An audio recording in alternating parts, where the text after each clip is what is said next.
So I'm laughing at one of the comments in the chat. Come on, Daniel. You are from Calgary. You should know oil and gas.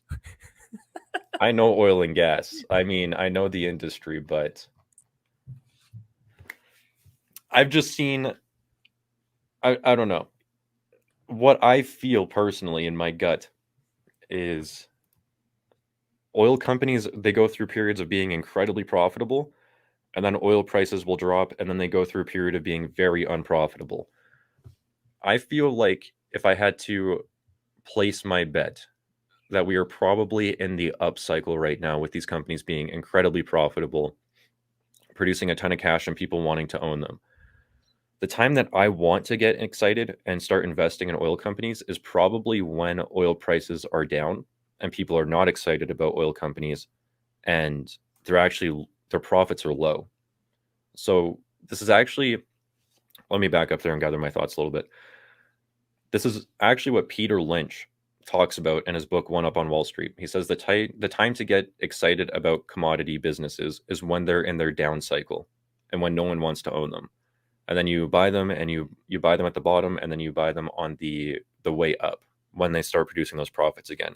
And what he says in the book is you really want to buy the businesses in those commodity sectors that have strong balance sheets and can weather the downturns, because commodities are just very volatile. They go up, they go down.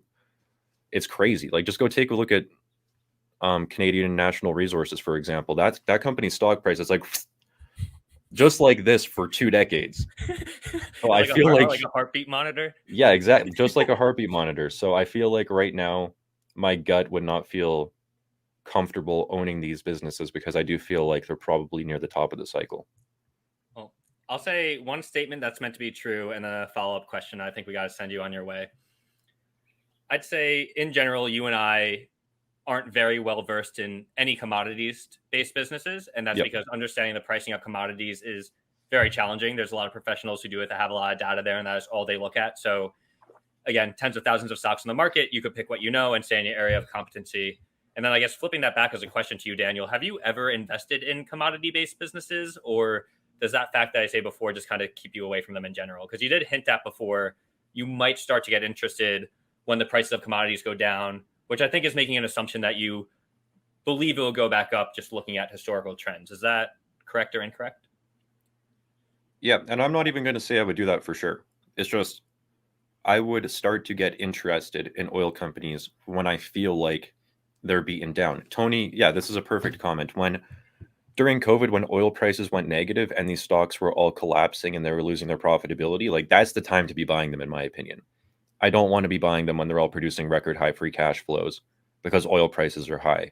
Oil prices could drop next year, and then these cash flows could decline, and then that would change the fundamentals of the business entirely. So, yeah, just as Tony said, I actually made a video on my channel. I never ended up buying any oil companies, but I made a video on my channel when oil prices went negative, and I analyzed all of the oil businesses to find some ones that looked like they could be attractive. But that's exactly what I mean, is that's the time when I was starting to look at oil businesses. So yeah, that's kind of my opinion.